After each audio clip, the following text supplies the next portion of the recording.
Hello అండి. నమస్తే. Welcome to Shashi recipes. మా పల్లె చుట్టూ ఎక్కడ చూసినా చింత చెట్లే ఎక్కువగా ఉంటాయి. అన్ని చెట్లకి కొద్ది కొద్దిగా ఇగురొచ్చింది.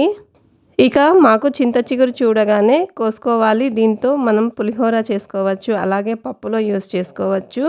రసం కూడా పెట్టుకోవచ్చు. పచ్చడి చేసుకోవచ్చు. చాలా రకాల వంటలు ప్రిపేర్ చేసుకోవచ్చు కదా! ఈ చింత చిగురుతో ఏం వంట చేసినా చాలా టేస్ట్‌గా ఉంటుంది. ఇందులో విటమిన్ సి ఎక్కువగా ఉంటుంది. అలాగే ఎక్కువ పోషకాలు కూడా ఉంటాయి.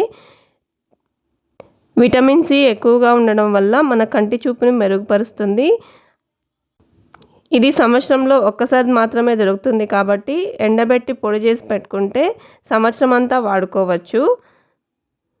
కాబట్టి మాకు ఇక్కడ అందుబాటులో ఉంది కాబట్టి మేము దండిగానే కోసుకుంటున్నాము. ఈ చింత చిగురు కోయడానికి నాకు మా చిన్నబ్బాయి కూడా బాగా హెల్ప్ చేశాడు. అలాగే మా అమ్మ, నేను, మా పెద్దబ్బాయి అందరం కలిసి దండిగానే కోసుకుంటున్నాము. ఇప్పుడు పల్లెల్లోనే కాకుండా టౌన్స్‌లో కూడా ఎక్కడ చూసినా చింత చిగురు అమ్ముతున్నారు. కాబట్టి మీరు కూడా తప్పకుండా ఒకసారి ఈ రెసిపీని ట్రై చేయండి. టేస్ట్ కూడా చాలా బాగుంటుంది. అలాగే హెల్త్ బెనిఫిట్స్ కూడా ఎక్కువగా ఉంటాయి. టోటల్‌గా మేము ఎంత చింత చిగురు కోసుకొచ్చామో చూడండి. నాకే ఆశ్చర్యం వేసింది మేము ఇంత కోసామా అని. దండిగానే కోసుకొచ్చినాం. ఇప్పుడు ఇందులో కొంచెం భాగం తీసి నేను పప్పు చేస్తాను. ఇంటికి తీసుకొచ్చిన తర్వాత ఇందులో ముదురు ఆకులు కానీ అలాగే చింత కొమ్మలు కానీ ఉంటే తీసేసి ఒకసారి క్లీన్ చేసి పక్కన పెట్టుకోండి. లేత కొమ్మలు ఉన్నా లేత ఇగురు ఉన్నా అలాగే ఉంచేసుకోండి. నేను తీసుకొచ్చిన దాంట్లో ఆల్మోస్ట్ అంతా లేతగానే ఉంది. ఇలా ఒక గుప్పెడంతా తీసుకొని శుభ్రంగా 2 సార్లుగా వాష్ చేసుకోండి వాటర్ వేసుకొని. ఇప్పుడు ఇందులోకి ఒక 2 వంకాయలు కూడా వేసుకొని అవి కూడా మంచిగా వాష్ చేసుకొని ముక్కలు చేసి పక్కన పెట్టుకోండి. ఇప్పుడు స్టవ్ ఆన్ చేసుకొని ఒక కడాయి తీసుకోండి. అందులోకి 1.5 కప్పు కందిపప్పును తీసుకోండి. అలాగే 1 టేబుల్ స్పూన్ ఆయిల్ కూడా వేసుకొని మంచి కలర్ వచ్చేంత వరకు వేయించి పక్కన పెట్టుకోండి. ఇలా వేయించిన కందిపప్పుని మార్కెట్లో కొన్న కందిపప్పు అయితే ఒకసారి వాష్ చేసుకొని తర్వాత వేయించుకోండి. నాది ఇంటి కందిపప్పు కాబట్టి నేను వాష్ చేయడం లేదు.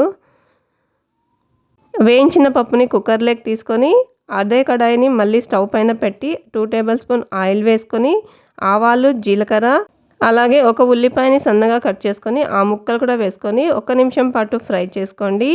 ఇప్పుడు ఇందులోకి 2 రెబ్బల కరివేపాకు అలాగే ఒక 5 పచ్చిమిరపకాయలని తుంచి వేసుకోండి. అలాగే వేస్తే చిట్లి మొహం మీద పడే అవకాశం ఉంది కాబట్టి తుంచి వేసుకోండి.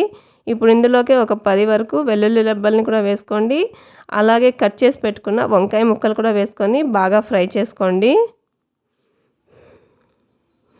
ఇలా ఆయిల్లో ఫ్రై చేయడం వల్ల పప్పు చాలా టేస్ట్గా ఉంటుంది. ఇప్పుడు ఇందులోకి తగినంత ఉప్పు అలాగే 1 టేబుల్ స్పూన్ వరకు పసుపు వేసుకొని మరొకసారి బాగా ఫ్రై చేసుకోండి. ఈ వంకాయ ముక్కలు బాగా మగ్గిన తర్వాత ఇందులోకి ఒక 3 టమాటాలను కట్ చేసి వేసుకోండి. పండిన టమాటాల కంటే కొంచెం దోరగా ఉన్న టమాటాలు ఎక్కువ రుచినిస్తాయి. ఇవి కూడా కొంచెం మెత్తబడిన తర్వాత మనం ముందుగా వాష్ చేసి పెట్టుకున్న చింత చిగురుని కూడా ఇందులో వేసుకొని అది కూడా బాగా మగ్గేంత వరకు ఫ్రై చేసుకోండి. లేత చిగురు పులుపు ఎక్కువగా ఉంటుంది కాబట్టి టమాటాలు కొంచెం తక్కువే యూస్ చేస్తాము. ఈ చింత చిగురు కూడా బాగా మగ్గిన తర్వాత 1.5 టేబుల్ స్పూన్ వరకు ధనియాల పొడి కూడా వేసుకొని మరొకసారి మూత పెట్టి ఒక 5 నిమిషాల పాటు ఉడికించుకోండి. ఇలా వేయించి చేసిన పప్పుకు మనం తర్వాత మళ్ళీ పోపు ఏం పెట్టాము. ఒకవేళ పోపు పెట్టాలి అనుకుంటే కూడా మీరు పెట్టుకోవచ్చు.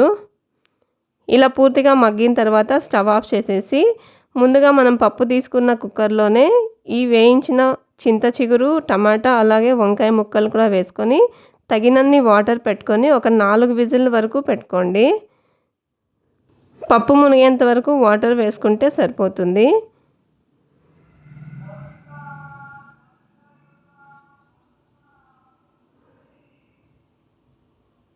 ఇలా 4 విజిల్లు వచ్చిన తర్వాత స్టవ్ ఆఫ్ చేసేసి గ్యాస్ మొత్తం పోయేంత వరకు వెయిట్ చేయండి.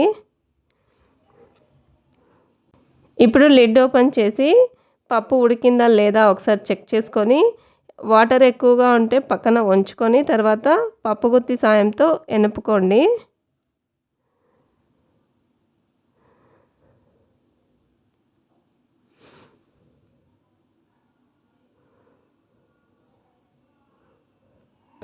ఉప్పు సరిపోయిందా లేదా ఒకసారి చెక్ చేసుకొని సరిపోకపోతే కొద్దిగా ఉప్పు కూడా వేసుకొని ఇంకొకసారి బాగా ఎనుపుకొని బౌల్లోకి తీసి సర్వ్ చేసుకోవడమే. ఇలా చింత చిగురుతో పప్పు చేసుకుంటే చాలా టేస్ట్‌గా ఉంటుంది. అలాగే మంచి హెల్త్ బెనిఫిట్స్ కూడా ఉన్నాయి. తప్పకుండా మీరు కూడా ట్రై చేయండి.